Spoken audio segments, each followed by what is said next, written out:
एक बार लोहे की दुकान में अपने पिता के साथ काम कर रहे एक बालक ने अचानक ही अपने पिता से पूछा, पिताजी, इस दुनिया में मनुष्य की क्या कीमत होती है? पिताजी एक छोटे से बच्चे से ऐसा गंभीर सवाल सुनकर हैरान रह गए। फिर वो बोले, बेटा, एक मनुष्य की कीमत आंकना बहुत मुश्किल है, वो तो अनमोल है। बालक बोला, क्या सभी उतने ही कीमती और महत्वपूर्ण हैं? पिताजी ने कहा, हाँ बेटे। बालक के कुछ पल्ले पड़ा नहीं। फिर उसने सवाल किया, फिर तो इस दुनिया में कोई भी गरीब तो कोई अमीर क्यों है?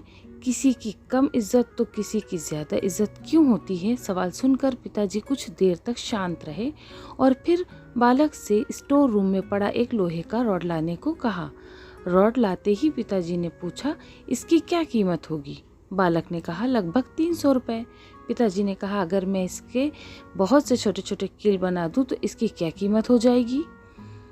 तो बालक ने कहा कुछ देर सोचने के बाद, तब तो ये और भी महंगा बिकेगा, लगभग 1000 रुपये का।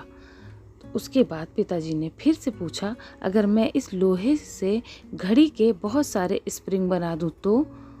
बालक कुछ देर सोचता रहा और फिर बड़े ही एकदम से उत्साहित होकर बोला, तब तो ये और भी ज़्यादा महंगा हो जाएगा और ये बहुत ही कीमती हो जाएगा।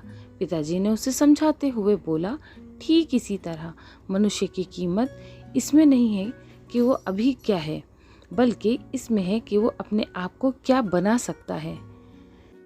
अब वो बच्चा अपने पिताजी की बात को समझ चुका था।